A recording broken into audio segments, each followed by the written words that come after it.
Plano de leitura da Bíblia da Igreja Cristã Pagé. Hoje estamos no dia 177 e a nossa leitura será em Filipenses 3, 2 Samuel 11 e Jó capítulo 27. Capítulo 3. Finalmente, meus irmãos, alegrem-se no Senhor. Escrever-lhes de novo as mesmas coisas não é cansativo para mim e é uma segurança para vocês. Cuidado com os cães, cuidado com esses que praticam o mal, cuidado com a falsa circuncisão. Pois nós é que somos a circuncisão, nós que adoramos pelo Espírito de Deus, que nos gloriamos em Cristo Jesus e não temos confiança alguma na carne, embora eu mesmo tivesse razões para ter tal confiança. Se alguém pensa que tem razões para confiar na carne, eu ainda mais. Circuncidado no 8º dia de vida, pertencente ao povo de Israel, à tribo de Benjamim, verdadeiro hebreu, quanto à lei, fariseu, quanto ao zelo, perseguidor da igreja, quanto à justiça que há na lei, irrepreensível. Mas o que para mim era lucro, passei a considerar como perda, por causa de Cristo. Mais do que isso, considero tudo como perda, comparado com a suprema grandeza do conhecimento de Cristo Jesus, meu Senhor, por quem perdi todas as coisas. Eu as considero como esterco para poder ganhar Cristo e ser encontrado nele, não tendo a minha própria justiça que procede da lei, mas a que vem mediante a fé em Cristo, a justiça que procede de Deus e se baseia na fé.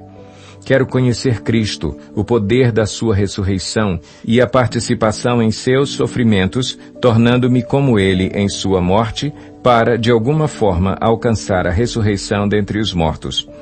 Não que eu já tenha obtido tudo isso ou tenha sido aperfeiçoado, mas prossigo para alcançá-lo, pois para isso também fui alcançado por Cristo Jesus. Irmãos, não penso que eu mesmo já o tenha alcançado, mas uma coisa faço, esquecendo-me das coisas que ficaram para trás e avançando para as que estão adiante, prossigo para o alvo, a fim de ganhar o prêmio do chamado celestial de Deus em Cristo Jesus. Todos nós que alcançamos a maturidade devemos ver as coisas dessa forma. E, se em algum aspecto vocês pensam de modo diferente, isso também Deus lhes esclarecerá. Tão somente vivamos de acordo com o que já alcançamos. Irmãos, sigam unidos o meu exemplo e observem os que vivem de acordo com o padrão que lhes apresentamos. Pois, como já lhes disse repetidas vezes, e agora repito com lágrimas, há muitos que vivem como inimigos da cruz de Cristo. O destino deles é a perdição, o seu Deus é o estômago e eles têm orgulho do que é vergonhoso, só pensam nas coisas terrenas. A nossa cidadania, porém, está nos céus, de onde esperamos ansiosamente o Salvador, o Senhor Jesus Cristo. Pelo poder que o capacita a colocar todas as coisas debaixo do seu domínio, ele transformará os nossos corpos humilhados, tornando-os semelhantes ao seu corpo glorioso. 2 Samuel 11. Na primavera, época em que os reis saíam para a guerra, Davi enviou para a batalha Joabe com seus oficiais e todo o exército de Israel. E eles derrotaram os amonitas e cercaram Rabá. Mas Davi permaneceu em Jerusalém. Uma tarde, Davi levantou-se da cama e foi passear pelo terraço do palácio. Do terraço viu uma mulher muito bonita tomando banho e mandou alguém procurar saber quem era. Disseram-lhe, é Batseba, filha de Eliã, mulher de Urias, o Hitita. Davi mandou que a trouxessem e se deitou com ela, que havia acabado de se purificar da impureza da sua menstruação. Depois voltou para casa. A mulher engravidou e mandou um recado a Davi, dizendo que estava grávida.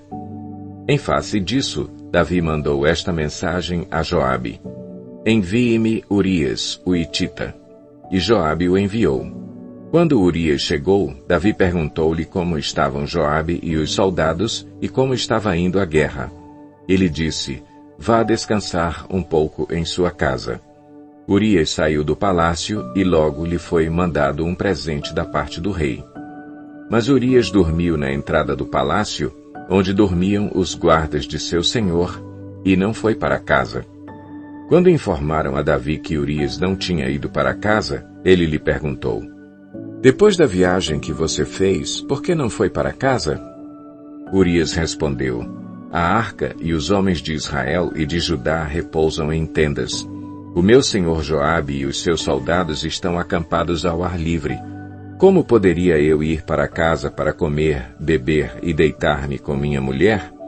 Juro por teu nome e por tua vida que não farei uma coisa dessas. Então Davi lhe disse: Fique aqui mais um dia, amanhã eu o mandarei de volta. Urias ficou em Jerusalém, mas no dia seguinte Davi o convidou para comer e beber e o embriagou. À tarde, porém, Urias saiu para dormir em sua esteira, onde os guardas de seu senhor dormiam, e não foi para casa. De manhã, Davi enviou uma carta a Joabe por meio de Urias. Nela escreveu: Ponha Urias na linha de frente e deixe-o onde o combate estiver mais violento, para que seja ferido e morra. Como Joabe tinha cercado a cidade, colocou Urias no lugar onde sabia que os inimigos eram mais fortes. Quando os homens da cidade saíram e lutaram contra Joabe, alguns dos oficiais da guarda de Davi morreram, e morreu também Urias, o hitita. Joabe enviou a Davi um relatório completo da batalha, dando a seguinte instrução ao mensageiro. Ao acabar de apresentar ao rei este relatório, pode ser que o rei fique muito indignado e lhe pergunte: Por que vocês se aproximaram tanto da cidade para combater? Não sabiam que eles atirariam flechas da muralha? Em Tebes, quem matou Abimeleque, filho de Jerubezete? Não foi uma mulher que da muralha atirou-lhe uma pedra de moinho e ele morreu? Por que vocês se aproximaram tanto da muralha? Se ele perguntar isso, diga-lhe: E morreu também o teu servo Urias, o hitita. O mensageiro partiu e, ao chegar, contou a Davi tudo o que Joabe lhe havia mandado falar, dizendo: Eles nos sobrepujaram e saíram contra nós em campo aberto, mas nós os fizemos retroceder para a porta da cidade.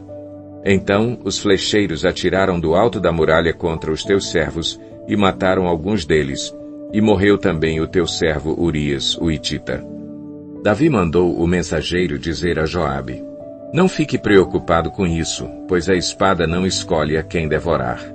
Reforce o ataque à cidade até destruí-la. E ainda insistiu com o mensageiro que encorajasse Joabe. Quando a mulher de Urias soube que o seu marido havia morrido, chorou por ele. Passado o luto, Davi mandou que a trouxessem para o palácio. Ela se tornou sua mulher e teve um filho dele. Mas o que Davi fez desagradou ao Senhor.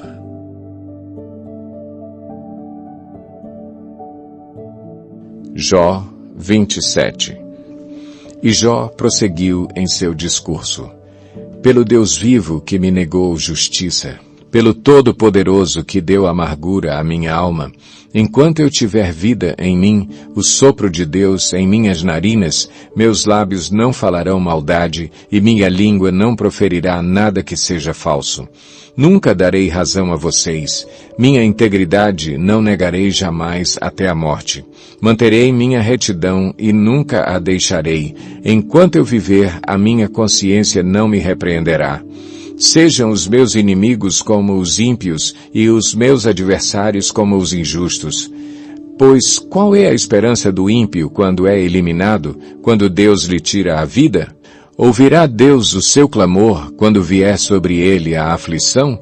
Terá ele prazer no Todo-Poderoso? Chamará a Deus a cada instante? Eu os instruirei sobre o poder de Deus, não esconderei de vocês os caminhos do Todo-Poderoso. Pois a verdade é que todos vocês já viram isso. Então, por que essa conversa sem sentido? Este é o destino que Deus determinou para o ímpio, a herança que o mal recebe do Todo-Poderoso. Por mais filhos que o ímpio tenha, o destino deles é a espada, sua prole jamais terá comida suficiente.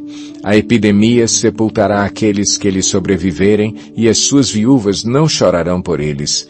Ainda que ele acumule prata como pó e amontoe roupas como barro, o que ele armazenar ficará para os justos e os inocentes dividirão sua prata. A casa que ele constrói é como casulo de traça, como cabana feita pela sentinela. Rico ele se deita, mas nunca mais o será. Quando abre os olhos, tudo se foi. Pavores vêm sobre ele como uma enchente. De noite a tempestade o leva de roldão. O vento oriental o leva, e ele desaparece. Arranca-o do seu lugar. Atira-se contra ele sem piedade enquanto ele foge às pressas do seu poder. Bate palmas contra ele e com assobios o expele do seu lugar.